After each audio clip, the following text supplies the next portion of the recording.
د پاکستان تحریک انصاف ګوند کارکونانو تیره شپه په مبینه توګه په ملکي سیاست کې د مداخلت په ضد احتجاجي مظاهره کړې او وایي چې په عمل کې د امریکې مداخلت قبول نه دی او څوک چې د امریکې مني نو هغه غداران دي. وایي چې عمران خان غواړي چې هغه یو آزاد او خودمختار ملک په وجود کې راوستل غواړي، خو د اپوزیشن ګوندونه ولس وایي چې دغه یوازې سیاسي خبرې دي او را روان الیکشن پرې بیا ګټل غواړي، خو قام د یاد ساتي چې په عمل کې تباه معیشت او ګرانې خلک په ځان وجلو مجبوره کړي دي. دغه احتجاجي مظاهرې په 400 کې هم د قومي اسمبلۍ پخواني غړي فضل محمد خان په مشرۍ کې وشوې. هغه وویل چې د عدم اعتماد په مخال چې کوم د دوی غړي باغیان شوي دي نو هغه د امریکې په ایما شوي دي، نو دغه غداران دي باید چې د دوی په ضد د مبارزه وکړي شي.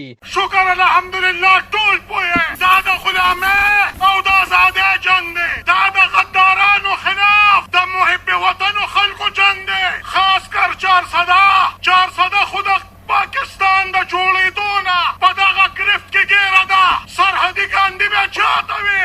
ولې بیا ورته وي؟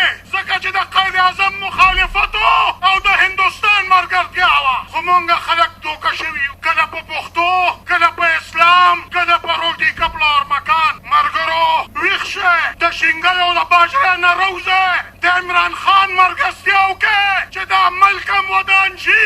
بل خوا د اپوزیشن ګوندونه وایي چې د عمران خان آزاد خارجه پالیسي هغه وخت چرته تللی وه چې کله فرانس توهین رسالت وکړو، نو عمران خان ویل چې موږ د فرانس سفیر ځکه نشو ویستی چې دا معاشي حالات به مو خراب شي. بله دا چې څو ورځې وړاندې د پاکستان تحریک انصاف خارجه وزیر د امریکې چارواکو سره ښه په خوشحالۍ ملاقاتونه کړي دي او دلته قام په دغه نارو دوکه کوي. په سوشل میډیا استعمالونکي منحرفو غړو ته غدارانو په عقله ویلي دي چې دا هم هغه تنان دي چې کله د دوی د حکومت جوړولو لپاره جهانګیر ترین په جهاز کې راوستي وو، نو دوی ویل چې دا د ضمیر اواز یې اورېدلی دی، نو نن چې ترې نه لاړل نو وایي چې غداران دي. نو آیا هغه وخت د ضمیر اواز او نن غداران او لوټې شوي؟ دا یو مهم سوال دی، نو باید چې عام ولس دغه په پام کې ولري. علب خان شیرپو، دلبر نیوز 400.